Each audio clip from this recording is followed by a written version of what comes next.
Hello विद्यार्थी मित्रांनो, मी शेख अब्दुल गनी. स्वागत आहे माझ्या एजेस करिअर अकॅडमी या यूट्यूब प्लॅटफॉर्मवरती. काल टेट 3 निकाल लागलेला आहे. ज्यांना चांगले मार्क पडले त्यांना माझ्याकडनं हार्दिक शुभेच्छा. ज्यांना कमी मार्क पडले तुम्ही पण खचून जाऊ नका, त्यांना पण पुढील वाटचालीसाठी शुभेच्छा. म्हणजे प्लॅन बीवर तुम्हाला काम करण्याची संधी भेटेल आणि तुमचं 1-2 वर्ष वाया जाणार नाही. ते कसं तुम्हाला वेळोवेळी कळेलच, कारण खूप सेकंड फेज जे सेकंड टेट झालेलं आहे त्याच्यामध्ये खूप मुलांचं हे संदर्भात नुकसान झालेलं आहे, ते सर्वांना माहितीच आहे. म्हणजे मूळ काय, म्हणजे काही गोष्टी अशा आहेत आपण ते प्रॅक्टिकल स्वीकारलं पाहिजे. कमी मार्क्स आले त्याचं आपण कुठे चुकतोय किंवा काही गोष्टी घडल्या का त्या संदर्भातच माहिती घेणार आहे. जो कोणी नवीन असेल माझ्या चॅनलला सबस्क्राईब करा आणि व्हिडिओ शेवटपर्यंत पहा. तुम्हाला सत्य माहिती जी आता जे अफवा चालू आहे त्याच्यात तुम्हाला माहिती कळेल आणि हे व्हिडिओ शेअर पण करा. आणि आता पहा, सर्वांना माझ्याकडनं खूप खूप शुभेच्छा. काल तिसऱ्या टेटमध्ये ज्यांना ज्यांना मार्क आले आणि कालच कन्व्हर्जन राऊंड जो आहे उर्दू माध्यमांनी मराठी माध्यमाचा जो काही चुकीच्या पद्धतीने काही लागलेला होता ते मागे तुम्हाला मी सांगितलंच. त्यांनी रिवाईज केल्याबरोबर खूप खूप आभार शिक्षण आयुक्त कार्यालयांचे. त्यांनी पण रिवाईज यादी करून खूप ओरिजिनल ज्यांचे जे हक्काचे ज्यांना जॉब होते त्यांना न्याय मिळवून दिला. ठीक आहे.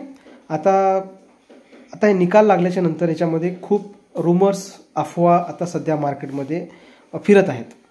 खूप मुलांचं आहेत. एक म्हणजे असं खूप असे प्लॅटफॉर्म्स आहेत, मी वैयक्तिक कोणाला सांगत नाही आहे, हे क्लिअर करतो अगोदरच.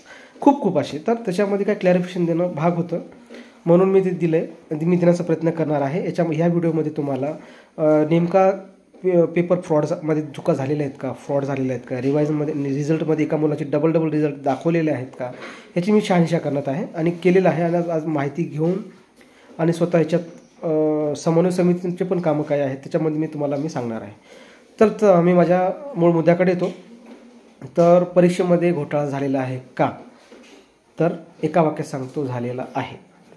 ते कसं, आता जे अफवा पसरत आहेत त्या पद्धतीचा घोटाळा झालेला नाही, खूप वेगळ्या पद्धतीने झालेला आहे.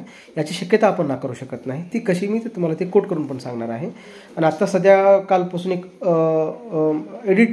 एडिट झालेले काही PDF पसरत आहेत. एका मुलाचे 2 रिझल्ट, एकामध्ये टॉपर आहे, एकामध्ये कमी मार्क्स आहेत.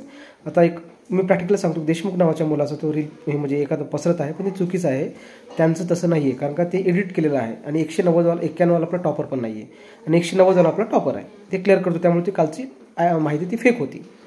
आणि दुसरं जे आहे ते फेक एडिट केलेलं आहे. त्याच्यामध्ये डाटा तुम्ही जर झूम करून पाहिलं तर त्याच्या अंकामध्ये ते तफावत तुम्हाला भेटून जाईल.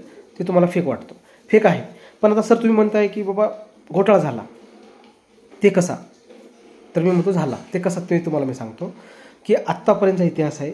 महाराष्ट्रात जेवढे ऑनलाईन परीक्षा झालेल्या आहेत त्या एकही परीक्षेत फार कमी अशा परीक्षा झालेल्या असतात त्याच्यामध्ये घोटाळा झालेला नाही.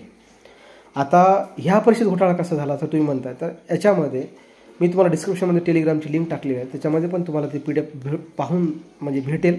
ते तुम्ही डिस्क्रिप्शनमध्ये टेलिग्रामची लिंक पहा, त्याच्यात तुम्ही ती माहिती पहा. मी तुम्ही टाकले PDF स्वरूपामध्ये. जे समन्वय समितीनं काम सुरू केलेलं आहे, MPSC समन्वय समिती, घोटाळा कसे झाले ते दाखवण्यासाठी. आणि खूप इमानदार ही संघटना आहे, ती खूप चांगल्या पद्धतीनं काम करत असते. आणि त्या संदर्भात मी काय झालं ते सांगतो. आता आपला जो 190 टॉपर विद्यार्थी आहेत त्यांच्या मागच्या परीक्षेमध्ये अंडर 90चे मार्क आहेत. जे सेकंड टॉपर आहेत त्यांना मागचे 2 महिने अगोदर झालेली परीक्षा आदिवासी विभागाची नाशिक विभागात, त्यांना 87 मार्क्स आहेत.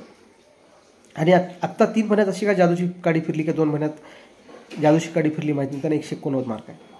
म्हणजे कुठेतरी एक संदिग्धता निर्माण होते आणि ही उपहासात्मक आहे. आता थांबा ना, जे टॉपर आहेत त्यांची तुम्हाला माहिती भेटतच राहील. आणि अशी ही खूप माहिती जे मुलं MPSC करतात त्यांना ह्याची जाणीव आहे. आणि हे कशा पद्धतीने ह्यांनी फ्रॉड केलेला आहे, एकतर सेंटर मॅनेज केलेलं असावं किंवा संबंधित काहीतरी यांनी काम केलेलं असतील, जे आपण शक्यता नाकारू शकत नाही. कारण का मागच्या वेळेस तलाठी भरतीमध्ये अख्खं त्यांनी सेंटर मॅनेज केलं होतं. लातूरचं सेंटर आहे ते, आणि औरंगाबाद संभाजीनगरचं पण सेंटर आहे. त्याच्यातले खूप IAS TCS सेंटरच्या मॅनेजरला सस्पेंड म्हणजे अटक झाली होती. एकूण 14 अटक झाल्या होत्या, तरी त्यांच्यावर काही कार्यवाही झालेली नाही. हे प्रॅक्टिकल आहे, मी प्रॅक्टिकल बोलतो आहे. खूप मुलं टीका करतात, ज्यांना चांगले मार्क पडले ते म्हणतात की यांना कमी मार्क पडले असतील. मला पण ॲव्हरेज मार्क पडले, कमी पडलेले नाहीत, मी पण रेसमध्ये आहे, लक्षात क्लिअर करतो अगोदर. आणि दुसरा मुद्दा असा की यांना वाटते की यांनी फेक केलं, असं केलं, असं काही नाही. हे मी प्रॅक्टिकल बोलतो आहे आणि जबाबदारीनं बोलतो आहे. ठीक आहे. आणि माझं वैयक्तिक परीक्षेला हे नाही आहे की त्यांनी चुकीचं केलं. हे कुठेतरी परीक्षा परिषदेच्यामध्ये काही नसेल तर हा पूर्ण त्या संबंधित एक्झाम देणाऱ्या मुलांचा त्याच्यामध्ये रोल असू शकतो. काही दलाल जे आम्ही प्रत्येक वेळेस पाठपुरावा विनंती केलीच की दलाल हे ॲक्टिव्ह झालेले आहेत, त्या दलालांची कारस्थान असू शकतो, ही शक्यता आहे. आम्ही याच्यावर काम करणं सुरू केलं आहे आणि समन्वय समितीसोबत माझा म्हणजे संपर्क झालेला आहे सकाळी.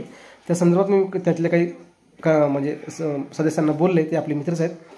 ह्याच्यामध्ये आम्ही आणि समन्वय समिती कोणती पण मी तुम्हाला सांगणार आहे की यांनी त्याच्यावर काम सुरू केलं आहे. आम्ही ह्याच्या बुडापर्यंत आम्ही ह्याच्या मुळापर्यंत जाण्याचा आम्ही प्रयत्न करूच, तुम्हाला मी आश्वस्त करतो. आणि समन्वय समिती कोण आहे ती मी तुम्हाला सांगतो. समन्वय समिती ही अशी आहे समिती जी आत्तापर्यंत कधीच मॅनेज झालेली नाही आहे. त्याची एकच समिती अशी आहे ती डायरेक्ट चुकीच्या गोष्टीवर टीका करत असते आणि चुकीच्या गोष्टीवर काम करत असते. ही समन्वय समिती अशी आहे जी 2018च्या TET घोटाळा बाहेर काढली, माडा भरती घोटाळा बाहेर काढली, तलाठी भरती शिक्षक घोटाळा बाहेर काढली. त्यानंतर खूप अशा सरळसेची एक्झाम्स आहेत त्यांनी घोटाळे बाहेर काढले, त्यामुळे री एक्झाम घ्यावी लागली. आणि त्या 18च्या TET घोटाळा बाहेर काढल्यामुळं परीक्षा परिषदेचे महाराष्ट्र राज्य परीक्षा परिषदेच्या अध्यक्षांना सस्पेंड व्हावं लागलं, जेलची हवा खावं लागली. IAS कमिशनर जे आहेत काय त्यांना घरी बसावं लागलं, त्यांना अटक झाली. अशी ही समन्वय समिती आहे. त्यामुळे आपण त्यांच्यावर ऑब्जेक्शन घेऊ शकत नाही. खूप चांगलं काम केलेलं आहे त्यांनी आणि ते आपण त्यांना अप्रिशिएट पण केलं पाहिजे, कारण ते आपल्यासारखे विद्यार्थी आहेत. त्यांना किती धमक्या झाल्या, धमक्या गेल्या, ॲक्सिडेंट घडवण्याचा प्रयत्न केला, कोटींशी पैशाचा लालच देण्याचा प्रयत्न केला, तरी ते झुकलेलं नाही. हे तुम्हाला मी त्यावरून मी त्यांची स्तुती करतो. ठीक आहे, तुम्ही म्हणाल सर तुम्ही कोणाचे नाव घेता, पण हे हक्काचे काही जो लोक आहेत त्यांचं मी नाव घेतो आहे. ठीक आहे, जे बोगस आहे त्यांचं नाव घेत नाही. तर आला प्रश्न कालच्या पेपरच्या संदर्भामध्ये. खूप चांगल्या मुलांना चांगले मार्क पडलेत, कारण ते हक्काचे खूप मेहनत केलेले मुलं होते, खूप वर्षापासून अभ्यास करत होते, त्यांनी चांगले मार्क घेतले. खरंच सांगतो, त्यांना त्यांचे ते मेहनतीचे मार्क्स आहेत. काही जे आहेत टॉपर त्यांची चौकशी होईलच आणि ती चौकशी आम्ही जाऊच. आणि जे बोगस हँडिकॅपवाले पण मार्क्स बोगस काढून हे केले त्यांच्या पण आम्ही चौकशी यावेळेस करणार. 22मध्ये आम्ही तसं झाले आता होऊ देणार नाही. आम्ही त्याच्यावर काम नियोजन त्याचं चालू आहे, त्याच्यावर आम्ही प्रयत्न करतच आहोत. आणि पण ह्याच्यामध्ये करत असताना सर्व मुलांची साथ हवी आहे, अन्यथा हे एका दोघांचं काम नाही आहे. ठीक आहे, आणि याच्यामध्ये समन्वय समिती याच्यात आली म्हणजे ती सोडत नाही, ती खूप चांगलं काम करते. त्यांना पण आपले पाठबळ पाहिजे. डिस्क्रिप्शनमध्ये मी त्यांचा नंबर पण दिले, राहुल कवटेकर सर आहेत, त्यांच्याशी तुम्ही संपर्क करा. जर तुम्हाला असं काही पुरावा सापडलेला असेल तर त्यांच्याशी बेझिक संपर्क करा. कुणाचंच तुम्हाला नाव लीक होणार नाही याची मी तुम्हाला ग्वाही देतो. ठीक आहे, जर असं झालेलं असेल, तुम्हाला असं जाणवत असेल आणि काही जे गावाकडे आपले खूप मुलं असे असतील की जिथं काहीच करत नाहीत पण त्यांना 170, 160, 180 मार्क असे पडलेले आहेत, ते तुम्हाला माहिती आहे प्रत्येकाला. ठीक आहे, डिस्क्रिप्शनमध्ये मी टेलिग्रामची लिंक टाकलेली आहे त्यांची आणि त्यांचा मोबाईल नंबर पण टाकलेला आहे. माझ्या टेलिग्राम लिंकवरती पेजवरती तुम्ही जाऊन पहा, ते घ्या आणि करा. आणि ह्याच्यामध्ये एकच वाक्य असं आहे की जे खरंच अभ्यास करणारी मुलं आहेत त्यांच्यावर अन्याय झाला नाही पाहिजे आणि जे खरंच जेच इमानदार मुलं त्यांना भ्यायची गरज नाही, मी तुम्हाला शाश्वत करतो.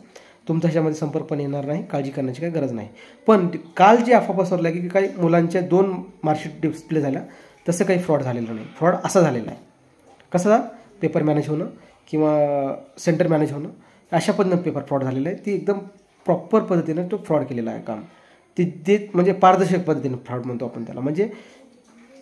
म्हणजे काय बेईमानी करायची तर ती पण इमानदारीनं, एका वाक्यात सांगायचं म्हणजे हे असं एक पद्धत आहे. त्यामुळं कोणी खचून जाऊ नका, शेवट काय नाही तर होईल.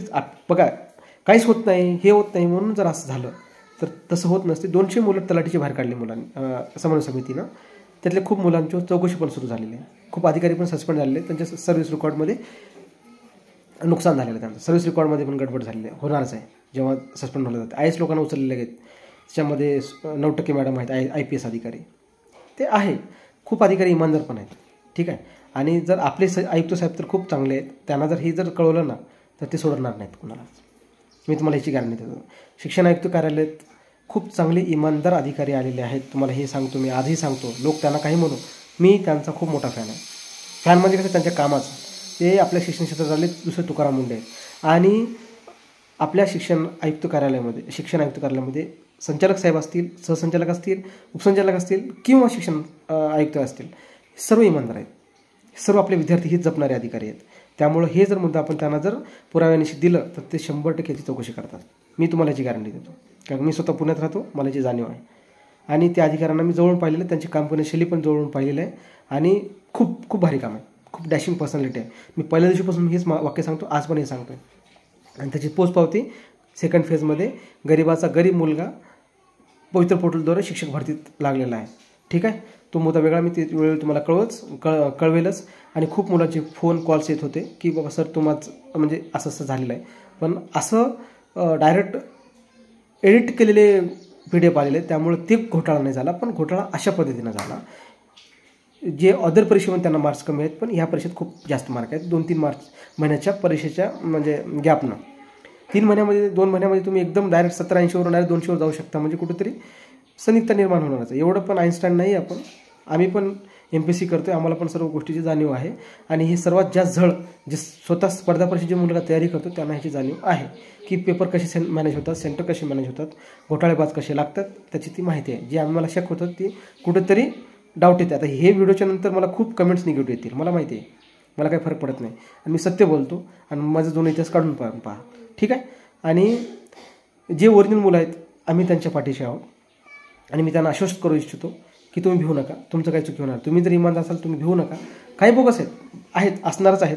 आणि अशी कोणती भरती नाही, शिक्षक भरती सोडले तर बाकी महाराष्ट्रात सर्व भरती घोटाळे झाले आहेत, ठीक आहे. हे सत्य आहे. त्यामुळे पॅनिक होऊ नका. आणि ज्यांना चांगले मार्क्स पडलेत खरंच त्यांना शुभेच्छा, ज्यांना कमी पडलेत खचून जाऊ नका. प्लॅन बीवर काम करू नका. इकडे येऊ नका आता. का? कारण का इकडे तुम्हाला पश्चाताप काही भेटणार नाही.